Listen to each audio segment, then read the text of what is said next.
வெளிநாட்டு இன்ஸ்டிடியூஷன்ஸ் அவங்க பொதுவாக என்ன ஒரு பிம்பத்தை கிரியேட் பண்ணுறாங்கன்னா 2014 இருந்து கான்ஸ்டியூஷனை நம்ம அரசு மாற்ற பார்க்குதுன்னு. ஆக்ஸ்போர்ட் உட்பட பல இடங்களில் இதை செய்கிறாங்க. பார்த்தீங்கன்னா இந்த 10 வருடத்தில் தான் கான்ஸ்டியூஷன் காப்பாற்றப்பட்டிருக்கு. 2014க்கு அப்புறமும் அதுக்கு முன்னாடியும் வித்தியாசத்தை சொல்கிறேன் பாருங்க. மொத்தமாக கான்ஸ்டியூஷன் அமெண்ட்மெண்ட்ஸ் 106 முறை செய்யப்பட்டிருக்கு. 2014க்கு அப்புறம் 8 முறை நாங்கள் செய்திருக்கோம். 99 to 106. நீங்கள் கேர்ஃபுல்லாக பார்த்தீங்கன்னா இந்த 8 அமெண்ட்மெண்ட்ஸில் முதல் அமெண்ட்மெண்ட், பங்களாதேஷ்க்கு நாம் கொஞ்சம் நிலம் கொடுத்தோம், கொஞ்சம் நிலம் அவங்க கிட்ட இருந்து வாங்கிக்கிட்டோம்.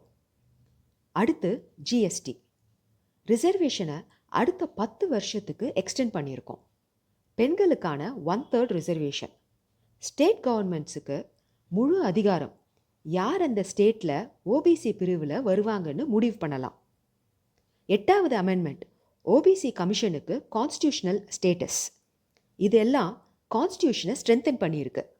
2014, which each of those single amendment has actually strengthened the constitution, taking the constitution forward, so that what you mentioned about the preamble of the constitution, it is strengthening.